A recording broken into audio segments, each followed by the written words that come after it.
Hoi, ik ben Max. Welkom op mijn kanaal. Wil jij weten hoe je meer geld kan verdienen in 2021? Blijf dan kijken.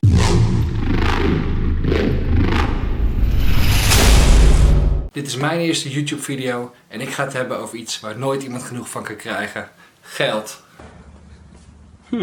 Haha. We leven natuurlijk in een hele gekke tijd. Winkels hebben hun deuren moeten sluiten, horeca hebben hun deuren moeten sluiten. En het lijkt erop dat we afsteven op een ongekende economische crisis. Maar gelukkig ben jij hier. Kan jij naast je werk of je studie wel wat extra geld gebruiken? Zit je zonder baan? Heb je geld nodig? In deze serie ga ik op jacht naar €50.000 netto. Allemaal netto. Je hoort het goed, een halve ton. Ik ga je precies vertellen wat ik heb gedaan, wie ik heb gesproken, wat ik heb gezegd en we gaan samen heel veel geld verdienen.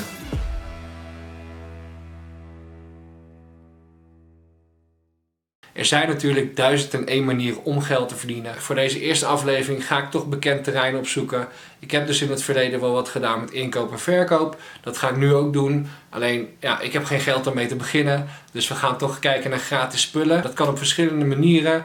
Ik heb gekozen om te beginnen met Facebook Marktplaats. En anders gewoon een marktplaats om te kijken of mensen gratis spullen aanbieden. Het is de tijd van het jaar dat mensen hun spullen gaan opruimen. Mensen zitten thuis. De zomer staat voor de deur. Mensen willen gewoon van hun spullen af. Zodat ze opnieuw kunnen beginnen. Lekker met een frisse start. En gaan hun spullen gratis wegdoen. Althans, dat is mijn hoop. Laten we gaan kijken hoe ver we gaan komen met deze challenge. We gaan beginnen.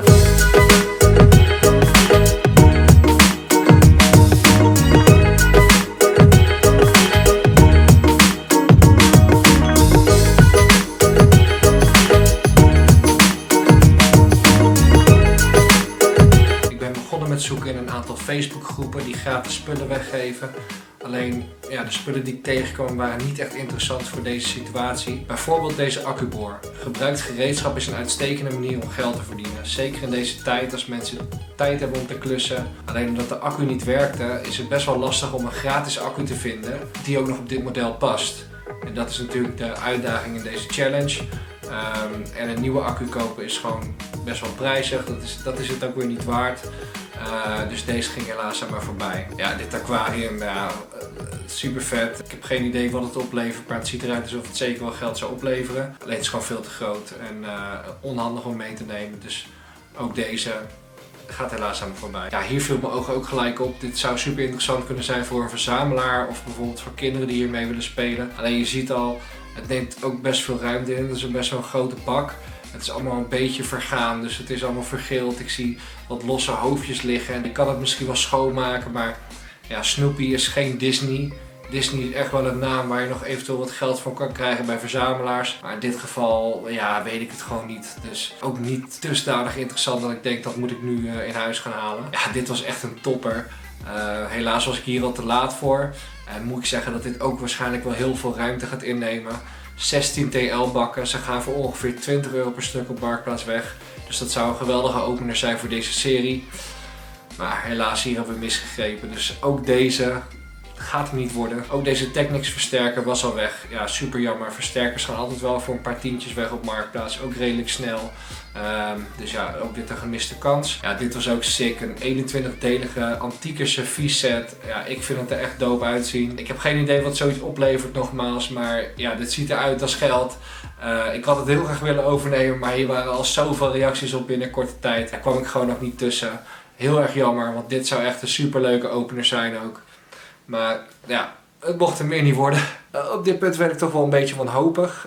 Ik vond niet echt waardevolle spullen waar ik naar mijn idee wat mee kon.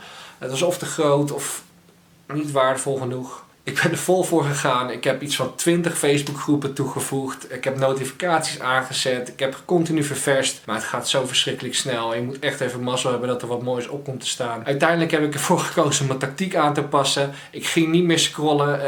Ik vond het zonde van mijn tijd. Ik heb het idee gehad dat ik elke keer dingen miste. Dus ik ben gewoon de vraag gaan stellen. Wie heeft er voor mij gratis spullen?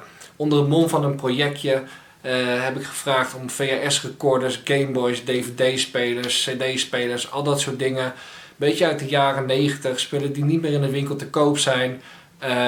Zodat ik die met mooie winst kan verkopen. Dat heb ik er natuurlijk niet bij gezet. Maar goed, in de sales moet je soms je woorden een beetje afwegen. En een mooi verhaal ervan maken. Laten we eerlijk zijn. Ik lieg niet. Terwijl ik wachtte op reacties heb ik op Marktplaats de zoekterm gratis ingetypt. Ook daar krijg je echt onwerkelijk veel bagger eigenlijk. Bakstenen, zand. Hier is helemaal zand. Bankstellen, weet ik het allemaal. Spullen die veel te groot zijn of veel te waardeloos. Maar ik vond wel een DVD-speler. Maar deze was zonder afstandsbediening. Ik vond een platenspeler die was defect. En uiteindelijk een DVD-speler compleet met afstandsbediening. Ik weet, een DVD-speler levert vaak niet heel veel op. Maar ik dacht, dat is in ieder geval iets. Ik kan ergens mee gaan beginnen. Toen kwam ik erachter dat ook die platenspeler en de andere DVD-speler van deze persoon waren. En heb gelijk een berichtje gestuurd of ik meteen alles kon ophalen. Dat kon. Super chill. Dus ik heb echt al wat spullen om mee te beginnen. Daar ben ik heel erg blij mee. Maar toen, het volgende moment. Ik kijk op Facebook. 3 berichten. Ik ben echt super blij. Ik ben heel dankbaar voor deze mensen. We kunnen op deze manier een mooi begin maken van deze serie. Weet je, ik ga jullie niet langer in spanning houden. Laten we kijken wat ik heb opgehaald. Oké. Dus allereerst, dit is wat ik heb opgehaald van Marktplaats. 2 DVD-spelers, waarvan eentje met afstandsbediening en een platenspeler die defect is. Nou, dat was bekend. Maar check wat ik heb gekregen van mijn oproep voor gratis spullen. Ja, ik kan bijna niet geloven. Een hele tafel vol met gratis spullen. Ik ben ontzettend dankbaar dat ik dit allemaal heb mogen krijgen. Hier ligt gewoon echt geld op tafel. Het is niet allemaal misschien evenveel waard. Misschien moeten we sommige dingen helemaal niet verkopen. Ik heb een box, ik heb 2 cd-spelers, een tuner, een draaitafel, helemaal in doos, een videorecorder. 2 intercoms heb ik er zelfs nog bij gekregen. Ja, dit is fantastisch. Dit gaat gewoon echt geld opleveren. Het is niet allemaal in de beste staat, maar dit is stap 1. Stap 2 is dat we nu alles in orde gaan maken.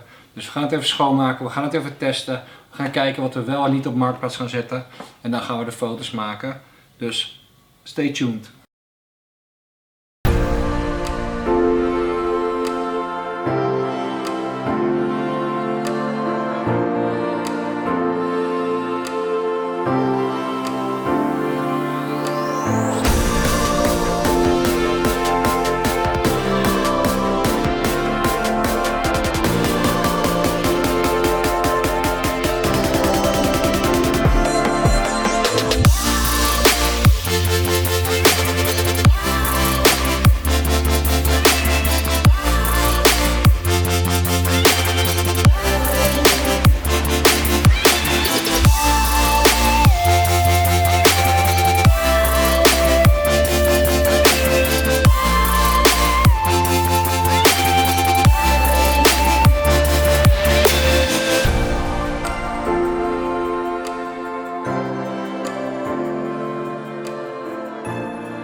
Oké, dit is bizar. Ik heb deze even opgezocht. Hij staat op Marktplaats voor €210 aangeboden.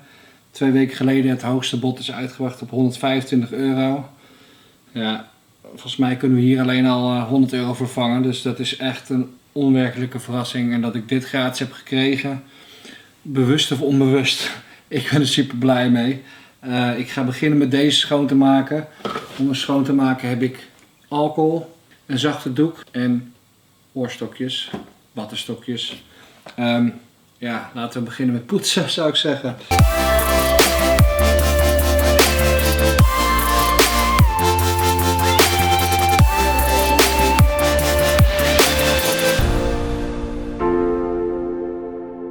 Op dit punt zijn alle advertenties op Marktplaats. Ik hoop toch minimaal €100-150 wel op te gaan halen hiermee. Ik wil niet te hoog inzetten, want ik wil ook een beetje vaart maken en het balletje aan het rollen krijgen, zodat we ook verder kunnen met de volgende stappen. Maar ik heb goede hoop. Het zijn echt toffe spullen. Laten we gaan kijken wat we hebben opgehaald. Yes, we zijn ondertussen 3 weken verder. Het bedrag wat ik heb opgehaald heeft absoluut mijn verwachtingen overtroffen. Zoals ik eerder aangaf, heb ik besloten niet alle producten te verkopen. De items die ik niet heb verkocht waren de stereotoren, de videorecorder en de intercom. Deze waren defect en hadden gewoon te weinig waarde. Dus die heb ik gratis doorgegeven aan iemand die er wel blij van werd. Dat scheelt mij niet alleen ruimte, maar daardoor heb ik ook meer focus op wat ik wel wil verkopen. En laten we daar nu naar kijken. Tot mijn verbazing heb ik de CD-speler als eerste kunnen verkopen. Ik had hem geadverteerd als vintage. Dat komt gewoon net iets beter over dan wanneer je adverteert met oud of ouderwets of van vroeger of gebruikt of wat dan ook, wat je wel eens voorbij ziet komen. Dat zijn woorden met een negatieve lading. Dus wat je liever wil gebruiken zijn woorden als vintage, retro, zo goed als nieuw. Dat zijn woorden die net iets meer waarde toevoegen, die gewoon net iets beter klinken. Anders sta je gewoon al 1-0 achter in je onderhandeling. En dat willen we natuurlijk niet. Op de CD-speler werd een bod uitgebracht in eerste instantie van €25 inclusief verzenden. Ja, dat was eigenlijk al meer dan ik had verwacht te krijgen voor die CD-speler. Maar toch na een aantal berichten heen en weer heb ik die prijs nog kunnen opdrijven naar €35 inclusief verzenden. Nou, dan blijft dus een bedrag, als je PostNL gebruikt, over van €28,75. We verdienen heel veel geld samen. Deze was na 3 dagen al verkocht. Dus toen begon het balletje al lekker te rollen. Het volgende item wat ik ook vrij snel verkocht was de cassettespeler van Technics. Ook dat was wel een beetje een verrassing voor me. Er werd een bod uitgebracht van €50. Daar kon ik natuurlijk prima mee leven.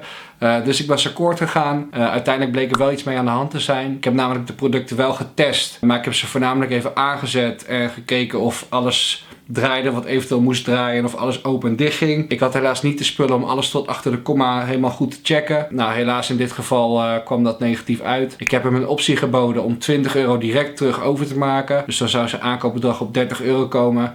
Of hij kon het helemaal terugbrengen naar mij. En dan kreeg hij al zijn geld terug. Hij koos voor het eerste.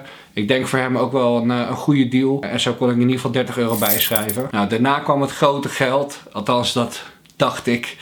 De Technics draaitafel. Er werd een bod uitgebracht ook van €50. Nou had ik zelf al een hogere vraagprijs. Een stuk hoger eigenlijk. Alleen diegene begon gelijk over de naald. En ik had zelf al het idee dat hij een beetje krom was. En dat bleek ook te kloppen. Maar ik had er niet heel veel verstand van. Dus in dit geval heb ik gekozen om een bliksemafleider te kiezen in dit gesprek. In dit geval mijn schoonvader. Die had overigens niets te maken met deze draaitafel. Hij is helemaal niet van hem geweest of wat dan ook. Alleen ik kwam in een positie dat ik niet deskundig genoeg was om diegene op een juiste manier te woord te staan. En daardoor zou mijn onderhandelingspositie onderuit worden gehaald. Dus ik heb mijn schoonvader fictief erbij gehaald. En aangegeven dat hij van hem was. Nou, daardoor kwam er een soort derde persoon in het gesprek. En had ik meer een vangnet om wat minder deskundig over te kunnen komen en toch nog een sterke onderhandelingspositie te hebben. En daardoor heb ik uiteindelijk die €50 nog kunnen ombuigen naar €80. Nog met een klein grapje op het einde. Ik begon met een tegenbod van €90. Hij kwam met 75. En toen zei ik, nou mijn schoonvader heeft graag het laatste woord. Dus als je de 80 vermaakt, hebben we een deal. Nou, daar kon hij wel om lachen. Uiteindelijk hadden we die deal gesloten. Alleen diegene kwam niet opdagen. Nou had ik zelf wel het idee dat die €80 een beetje aan de lage kant was. Alleen, ik wilde ook niet maanden met dat ding blijven zitten. Tijd is uiteindelijk ook geld. Dus vandaar dat ik akkoord ging met die €80. Helaas heeft deze persoon uiteindelijk toch van de koop afgezien. Omdat een nieuwe naald gewoon te duur was. En dat was voor mij wel een beetje een gelukje. Door deze reactie heb ik uiteindelijk op internet gezocht. En heb ik de naald uiteindelijk een klein beetje terug kunnen buigen. Dit had verder geen enkele invloed op het geluid. Maar daardoor heb ik nieuwe foto's kunnen maken. De nieuwe foto's heb ik geplaatst. En 2 dagen later kreeg ik een bod van €125.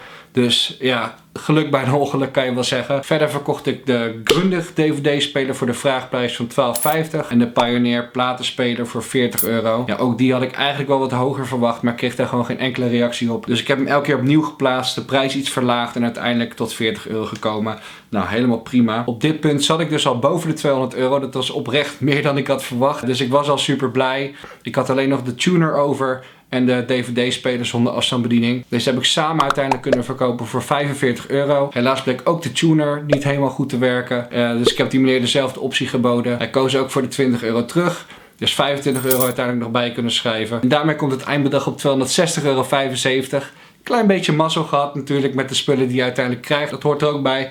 Ik ben gewoon super blij met het eindresultaat. Ik ben er totaal met heen en weer rijden, testen, schoonmaken en adverteren van de producten ongeveer 6 uur, 7 uur kwijt geweest. Prima rendement, ongeveer €40 per uur. Ik ben natuurlijk wel 3 weken bezig geweest om het überhaupt kwijt te raken. Dus dat zet nog niet echt zoden aan de dijk. Genoeg te doen nog voor die €50.000, maar het beginnetje is er. Wil jij zien hoe dit verder gaat of wil je meer video's zien over hoe jij extra geld kan verdienen in 2021?